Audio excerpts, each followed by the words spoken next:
Bon, toi et moi, on va pas se mentir, hein, ça fait un moment que tu m'as pas vu par ici. Et c'est justement le sujet que je veux aborder avec toi.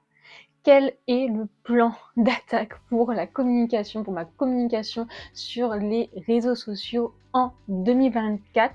Qu'est-ce qui change par rapport à 2023? Qu'est-ce que je veux mettre en place? Qu'est-ce que je veux changer, améliorer? Et en même temps, je te fais un mini bilan pour savoir d'où je pars pour cette nouvelle année. Alors, si toi et moi on ne se connaît pas encore, je suis Faustine et je suis créatrice de sites et d'identité visuelle impactante. J'accompagne les entrepreneurs à attirer leur audience idéale avec style et à convertir leurs visiteurs en clients. Maintenant que ça c'est dit, on peut passer à la suite. Donc pour commencer, on va faire un petit état des lieux de ma communication et où j'en étais en décembre 2023. Alors, si on résume, clairement, ça n'a pas été un long fleuve tranquille, ça n'a pas été tout rose. Il y a eu quelques galères et j'ai clairement bien abandonné courant novembre et décembre. Clairement, j'étais plus trop présente ou en tout cas, j'ai communiqué mais de manière assez différente, c'est-à-dire en recyclant tout ce que j'avais déjà pour tester certaines choses, mais je t'en reparlerai un peu plus tard. Si tu veux, avec ma communication et ma présence sur les médias, j'ai clairement fait tout ce qu'on déconseille, c'est-à-dire être présent un peu partout. Mais j'avais aussi besoin de ça pour pouvoir tester, voir ce que j'aimais, voir comment pouvait réagir ma cible et ce qui pouvait m'apporter le plus d'opportunités, mais aussi là où je pouvais prendre plaisir. Parce que créer du contenu, c'est cool, créer du contenu dans le vent, c'est plutôt moins bien, créer du contenu qui ne t'apporte pas de nouveaux clients, c'est un nouveau problème, ça s'appelle juste une passion. Donc le but, c'est clairement de créer du contenu qui serve mon entreprise, mon business, et c'est pour ça que j'essaie de réaligner certaines choses et que je suis aussi de retour avec toi. Alors, ce que je te propose, c'est de faire le récap de ma communication média par média. J'essaie de synthétiser un max. Et comme j'étais un petit peu partout, la liste est légèrement longue. Alors, je commence avec Instagram. En fait, Instagram, c'est le réseau, le média qui m'est finalement indispensable parce que c'est mon principal canal d'acquisition. Donc, même si en fin d'année dernière, j'étais un peu Instagram, je t'aime, moi non plus, s'il te plaît, on fait une pause dans notre relation, bah, je peux pas vraiment arrêter parce que c'est un canal qui est essentiel et le but, c'est de retrouver une approche et une communication dans laquelle je prenne plaisir. Donc finalement, Instagram, je m'en sers pour montrer mon expertise, montrer également mes créations, donc ça me sert également de portfolio, mais aussi à montrer mon univers.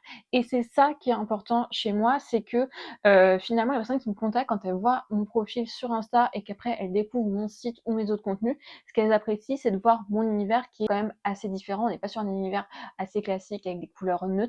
On est sur un univers multicolore, on est sur un univers licorne et arc-en-ciel. Clairement, ce que je veux, c'est de la bonne humeur, c'est du pep, c'est du fun, et c'est ce que j'essaie de retranscrire. Et souvent, c'est ça qui capte les personnes qui viennent me contacter.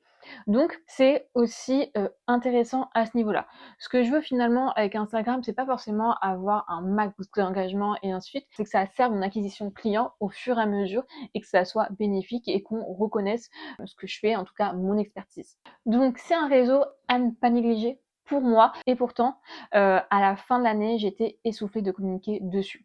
En termes de communication, je publie 2 posts par semaine, un petit peu, un peu près, il y en a que je recycle et ainsi de suite, mais ça demande du temps en fait de rédiger les légendes, de rédiger les posts, de faire les visuels. C'est je pense, des réseaux qui prend le plus de temps et qui est énergivore. YouTube à côté, c'est pas le même terme d'investissement, mais c'est vrai que aussi Instagram, comme on voit pas mal les mêmes choses, ce que je reproche à ce réseau, c'est que finalement on voit que les personnes auxquelles on est abonné et c'est difficile d'aller découvrir d'autres personnes, contrairement à LinkedIn. Et c'est ça que j'apprécie sur ce réseau-là. Et finalement, on a l'impression de rester dans une bulle, on voit toujours les mêmes personnes, on peut être lassé de ce qu'on voit, de ce qu'on ressent. Donc j'ai eu besoin de m'en écarter un peu. Donc là, on va dire que j'essaie de reprendre un rythme qui me convient en optimisant ma création de contenu. Et c'est ce que je vais t'expliquer après. Le but pour moi, en tout cas chez moi, c'est de créer un écosystème de contenu qui soit facilement réutilisable, recyclable à travers les différents médias pour ne pas m'épuiser. Le but, c'est la simplicité et recyclage, le tout dans un écosystème. On passe à LinkedIn. Alors lui aussi, c'est un petit peu compliqué parce que, LinkedIn, c'est un peu le réseau où on se dit: «Ah non, mais il y a Patrick qui va venir me juger et Patrick va venir me donner des leçons de morale alors que je lui ai rien demandé». LinkedIn, c'est un peu le réseau qui fait peur alors que pourtant YouTube n'a rien à envier, on est quand même visible de pas mal de personnes. Donc LinkedIn, j'y suis et j'y suis pas. C'est un peu le: tu me vois plus et j'ai complètement déserté, hein. Je postais de temps en temps et quand je poste, c'est du recyclage, des posts, d'Instagram, hein. On va pas se prendre la tête. De toute façon, j'ai pas les mêmes personnes qui sont abonnées à mes 2 comptes, donc autant réutiliser ce que je fais vu que personne ne voit la totalité de ce que je fais à part moi-même. Et comme en novembre-décembre, j'ai un peu abandonné Instagram, j'ai voulu me faire un petit test. Je me suis dit: «Tiens, c'est peut-être l'occasion de tester sur LinkedIn ce que tu peux faire, ce que tu peux mettre en place». Le but, tu ne crées rien, tu réutilises tout ce que tu as fait dans tes autres canaux de communication. Donc en fait, j'ai repris une newsletter et j'ai publié, enfin programmé sur 1 ou 2 heures une dizaine de publications sur 4 semaines. Et le but aussi, c'était de publier que du texte sans visuel pour voir les retours, les retombées et ce que ça pouvait apporter.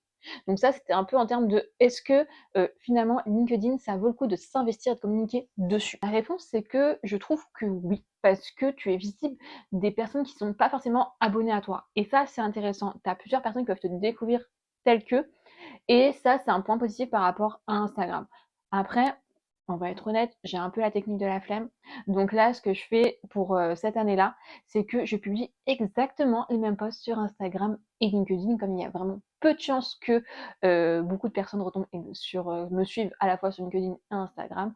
Donc ça me permet d'être présente sur les deux réseaux sans trop m'épuiser et c'est beaucoup plus simple. Et comme on peut programmer sur LinkedIn, ça permet aussi d'enlever une charge mentale, de pas se dire ah tiens il est tel jour, il faut que je publie et ainsi de suite. Non, ça se fait automatiquement et ça c'est plutôt cool. Et point positif aussi avec LinkedIn, c'est qu'on a l'impression qu'il y a beaucoup de personnes qui publient du texte. Donc c'est cool, c'est beaucoup plus simple et ainsi de suite. Mais quand on publie en tout cas certains visuels, certains carousels, le but c'est aussi de être mémorable, de gagner en visibilité et que les gens se rappellent de toi parce que tu publies des fois rien que par ton style visuel, on va se dire ah tiens ça je connais, j'ai déjà lu, j'aimais bien son contenu et ainsi de suite. Et le bonus c'est que les posts finalement durent quand même plus longtemps. Ici il y a des posts qui font encore des impressions alors que ça date de 2-3 mois. Et quand tu regardes les impressions que tu fais au fur et à mesure, c'est plutôt intéressant de dire ah bah tiens ce post qui date de 3 mois il fait encore 150 vues aujourd'hui alors qu'on est 2 mois après. Donc c'est plutôt bien. Si on passe maintenant à la newsletter.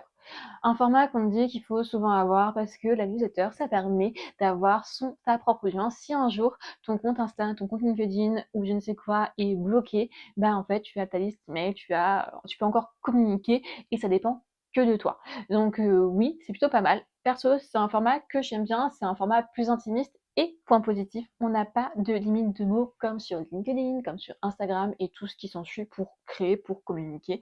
Donc tu peux vraiment raconter ta vie, tu peux vraiment faire ce que tu veux. Le plus compliqué, je dirais que c'est de promouvoir sa newsletter. Donc ne fais pas comme moi, c'est-à-dire si tu crées des freebies pour que les personnes s'inscrivent à ta newsletter, communique sur tes freebies. Ne le fais pas une fois et après en pensant que les gens, comme s'ils étaient voyants, vont s'inscrire de par magie, hop, dans ta newsletter, quoi. Ça marche pas comme ça, sinon ce serait trop facile. Donc la newsletter, c'est franchement un format qui peut être intéressant quand on arrive aussi à développer un bon concept. C'est ça qui m'a perdu dans la newsletter. J'avais un petit peu arrêté, j'ai repris sur la fin d'année de manière plus régulière, donc 2 fois par mois. Et là, l'envie, c'est de créer à la fois un format un peu plus intimiste, mais en même temps de donner des tips précis, des conseils actionnables.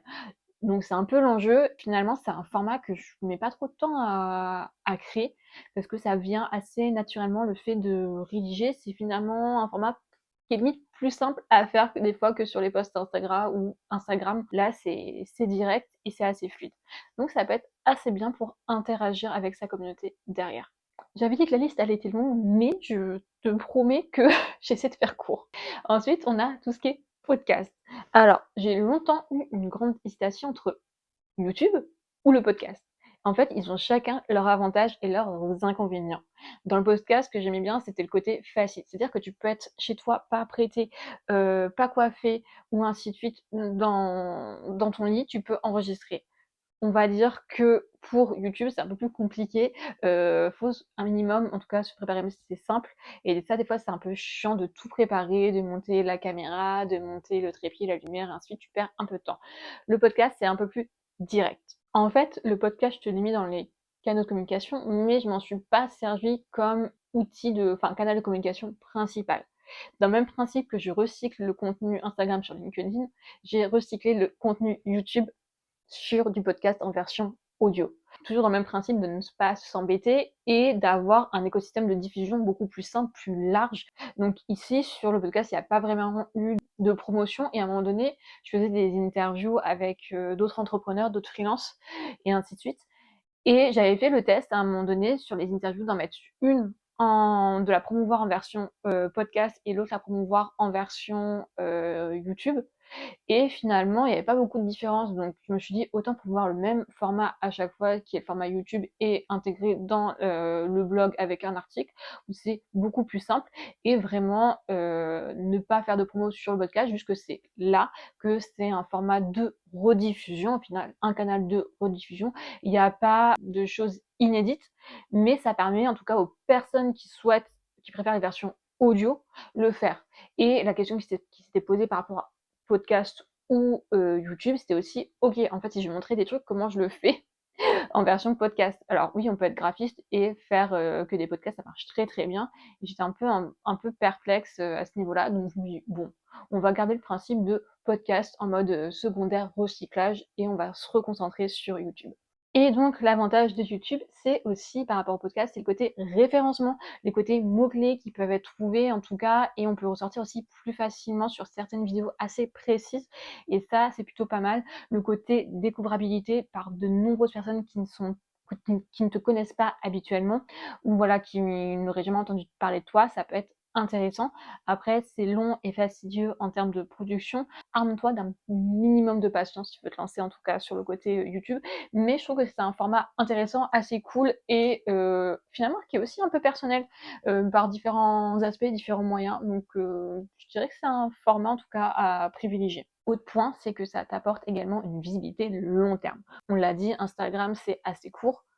Ce qui est bien avec YouTube, c'est que tu as des vidéos que tu as fait peut-être il y a un an qui sont encore en train de performer ou d'être vues. Donc en fait, tu crées pas une vidéo où tu te dis tiens dans un jour elle est morte. Non, des fois elle peut revenir et elle peut être encore plébiscitée par un certain public. Et on attaque les deux derniers qui sont liés, c'est-à-dire le blog. Donc moi j'ai mon site internet et tout ce qui est YouTube, en fait, j'ai choisi, toujours dans l'optimisation et le côté recyclage, de retranscrire les épisodes des interviews et de les publier en mode article avec l'intégration de la vidéo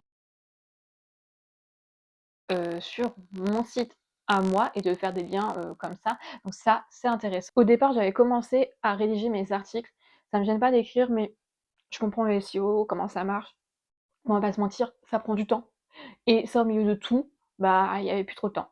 Donc j'avais délégué en tout cas la retranscription des articles, ça m'a fait gagner du temps et au moins je sais que c'était carré, c'était clair et moi j'étais tranquille, j'avais plus qu'à programmer et publier directement. Mais ce qui est bien avec le blog en tout cas, c'est que tu peux faire venir des personnes sur ton site qui ne te connaissent pas grâce à des requêtes spécifiques qui vont chercher sur Google et c'est là que ça va être intéressant pour te faire découvrir. Et si ton contenu est bien, c'est pour que les personnes aillent se connecter ou s'abonner à d'autres de tes médias. Et en lien avec le blog, on a aussi Pinterest. Donc Pinterest, c'est, tu le connais, le réseau social où on épargne pas mal d'images, mais quand tu es freelance, que tu as un blog ou que tu as un e-commerce, c'est super intéressant. Tu peux partager tes articles de blog. Si tu veux des visuels spécifiques, tu peux également partager tes vidéos, faire des liens vers ta chaîne YouTube ou ton podcast. Donc en fait, ça permet de rendre visible tout le contenu que tu as fait à d'autres personnes et aussi de travailler le côté SEO sur ce réseau social-là. Donc voilà, je suis arrivée à la fin de cette liste. Donc quand je te dis que je me suis éparpillée partout, c'est vraiment partout. Donc ce que je veux, c'est créer en fait un écosystème de contenu. Un contenu principal et un contenu secondaire finalement où on va être sur de la rediffusion, de la transmission différente. Et tout ça, il faut que ce soit simple à mettre en place sans trop de prise de tête. D'où le fait de recycler des contenus sur différents réseaux. Et ce que j'étais en train de regarder, c'est d'utiliser aussi un outil qui permet de programmer tout en même temps sur les différents comptes, que ce soit YouTube, que ce soit Insta, que ce soit LinkedIn ou Pinterest. Au moins, c'est beaucoup plus simple et ça évite de changer et d'ouvrir 15 000 onglets en même temps. Donc là, j'ai regardé, on avait Maîtrise Cool qui semble intéressant, donc je vais me pencher un peu plus dessus, mais il est possible que je teste et que je prenne l'abonnement pour pouvoir synthétiser, gagner du temps, parce que programmer des posts Instagram avec la suite Meta, en fait, c'est une catastrophe, il n'y a jamais rien qui est dans le bon ordre, je perds un temps fou à chaque fois pour peu que ça ne bug pas. Donc, vaut peut-être mieux investir dans un outil qui te fasse gagner du temps pour que ce soit plus simple après. Donc, si on fait un petit résumé, ce que je garde de cette année 2023, pas forcément oufissime, hein, c'est persévérer, garder la motivation et garder du plaisir. Et surtout, de garder quelque chose qui soit simple et facile à créer. On peut trouver des concepts originaux qui soient simples à créer. Donc ça, c'est aussi une des envies que j'ai pour plus tard. Ce que j'améliore, mon organisation, et ça a déjà commencé. Déjà, je me fixe le lundi. Avant, je créais un peu n'importe où quand j'avais du temps. Maintenant, l'après-midi, le lundi après-midi est dédié à de la création. Donc ça peut être rédaction de posts, de scripts, on filme, on monte ou on programme, mais au moins je sais que j'ai une après-midi dédiée et comme ça me permet de prendre de l'avance. Et en bonus, si dans ma semaine elle n'est pas remplie, j'ai le vendredi qui est aussi une journée sur laquelle je travaille sur mon business, où je peux m'accorder aussi une demi-journée en plus pour travailler sur la création de contenu. La création de contenu, c'est quand même essentiel pour moi. Là, je mixe pour la prospection, la création de contenu, même mes clients, mais je mixe aussi avec de la prospection, du démarchage par mail. Donc le but, c'est de lier les deux et d'avoir un écosystème aussi pour démarcher simplement. Mon enjeu, c'est pas de créer du contenu pour me faire plaisir et ainsi de suite, c'est que ça serve aussi mon business. Sinon, ça ne sert strictement à rien ce que je fais. Ce que j'améliore également, c'est la promotion de mes freebies. Donc les freebies, il n'y a pas besoin de créer des trucs hyper compliqués ou autres, mais il faut que ça apporte de la valeur, il faut que ce soit utile. Le problème, c'est que si tu crées des choses et que tu n'en parles pas, mais à quoi ça sert? En fait, ça sert à rien. Tu travailles, mais dans le vide, dans le vent, et c'est comme si tu avais perdu du temps. Donc là, j'avais créé un challenge, par exemple, de 5 jours pour commencer à créer son site.